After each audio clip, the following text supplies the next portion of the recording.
tanah tidak hanya sebagai tempat berpijak di bumi.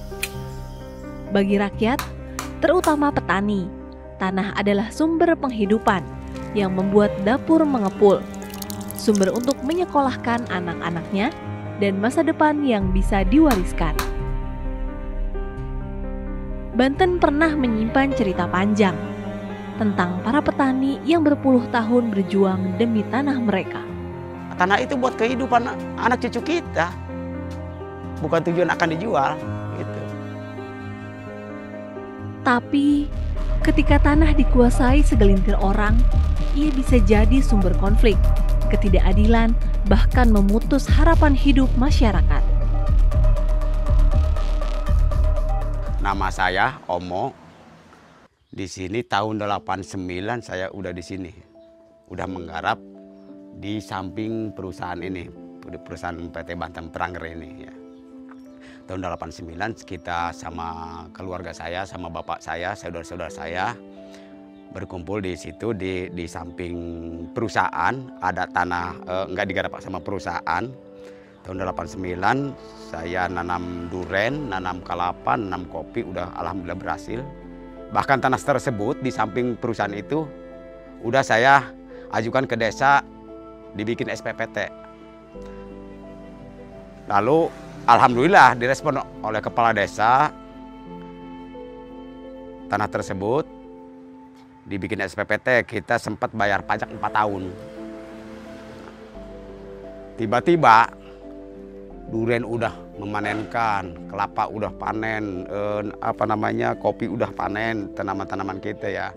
Tahun 2007 itu datang pihak perusahaan. Seolah-olah tanah ini tanah perusahaan. Dulu kata perusahaan ini tanah cadangan, sekarang akan digarap lagi sama dia. Nah, ini tanaman-tanaman Bapak kata dia harus ditebang, dikupas ya.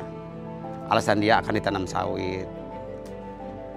Otomatis kita melawan sama pihak perusahaan kan kita seolah-olah walaupun surat secewir SPPT itu kan bagi kita kekuatan waktu dulu itu ya. Kan Pak, ini saya udah bayar tiap tahun bayar pajak.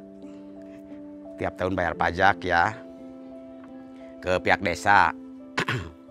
Kok ini tiba-tiba dirampas lagi oleh perusahaan? Kata perusahaan, ini mah dari dulu juga tanah perusahaan, gitu ya.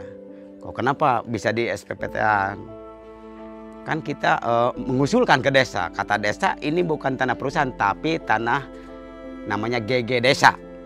Jadi desa juga berwenang kata dia ya, GG desa gitu. Ini mau tidak mau tanaman bapak-bapak, kata pihak perusahaannya harus ditebang. Kenapa kita tidak bisa melawan? Saya mengajukan dulu ya ke desa, Kapemda mengajukan, Pak kami tolong tanah tersebut itu karena udah kami bayar pajak. Ya namanya orang Baduy ya, nggak ada yang menolong.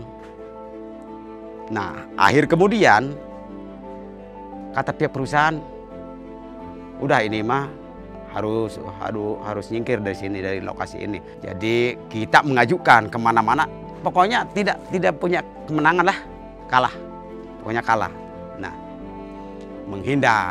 kita menghindar keluar di areal perusahaan ya, keluar desa. Ketika tanah diambil tanpa adil, harapan ikut dirampas. Namun, petani tak menyerah. Iya, belum ada ketenangan, Bu. Belum ada ketenangan. Itu belum ada ketenangan. Masih bimbang. Berpuluh tahun lebih mereka bertahan, membangun organisasi, belajar hukum, memperkuat diri. Tapi perjuangan tidak pernah mudah. Ada tekanan, ada air mata, ada ketidakpastian. Pokoknya saya mau nanam apa saja itu jangan, kata dia. Selain tanaman jangka pendek, tanaman kencur, jahe, selain itu jangan.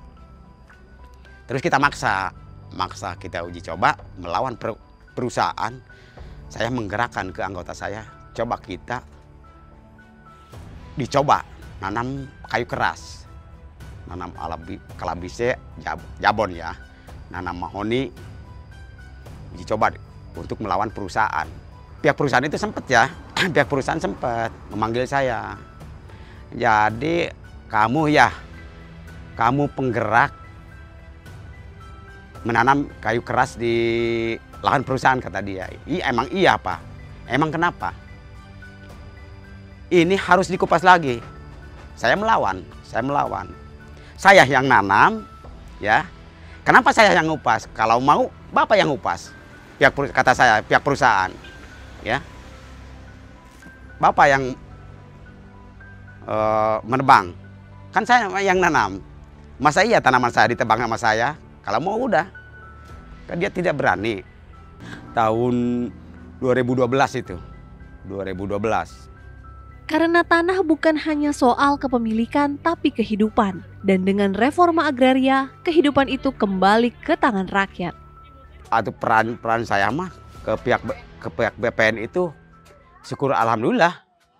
Karena kalau nggak sampai, walaupun petak-petak kita udah real, kalau nggak BPN turun ke lapangan, kayaknya sampai sekarang juga nggak bakalan keluar sertifikat ya.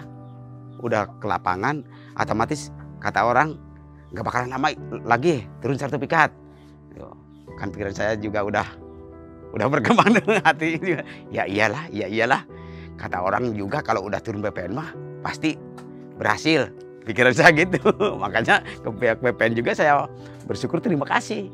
Karena yang berwenang mengeluarkan sertifikat itu kan BPN gitu. Atas dukungan BPN ya, atas perhatiannya kepada petani anggota P2B yang ada di wilayah Gunung Anten di Kabupaten Lebak. Ya. Banyak terima kasih dari BPN Kabupaten, BPN Provinsi, dan BPN Pusat.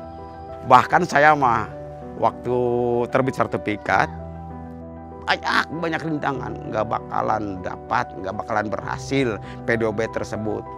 Pasti yang berhasil itu pihak desa, nggak mungkin pihak P2B dapat.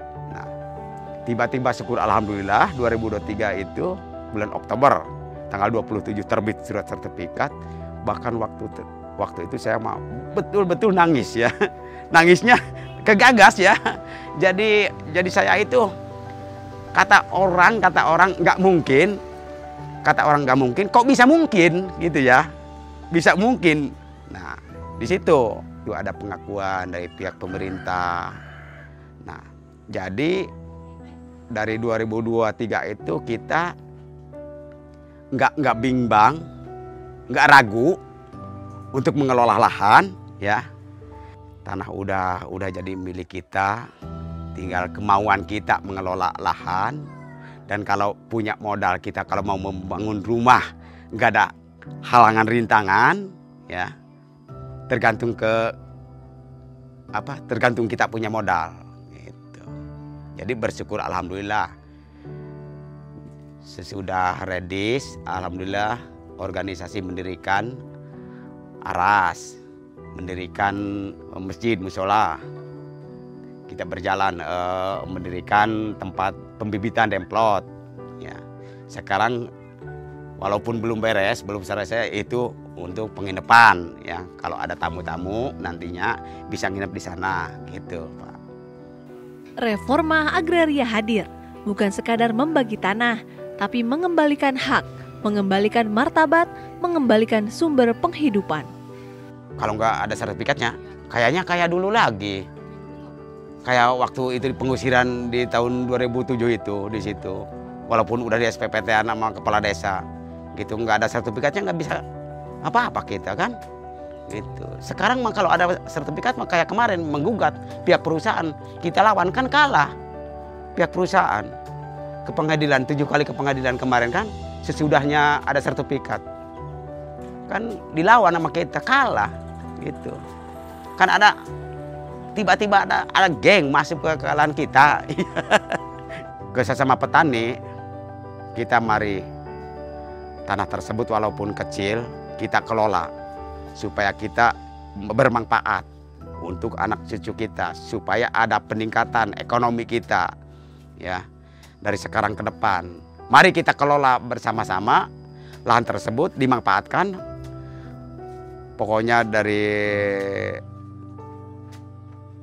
seluruh anggota P2B yang ada di Gunung Anten, mari kita bersama-sama mengelola lahan dimanfaatkan sebaik mungkin, sebetul-betulnya, biar kita ada peningkatan.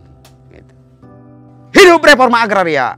Perjuangan petani Banten adalah wajah nyata reforma agraria, bahwa ketika tanah kembali ke rakyat, mereka bukan hanya bertahan, tapi juga bangkit untuk hidup yang lebih adil dan bermartabat.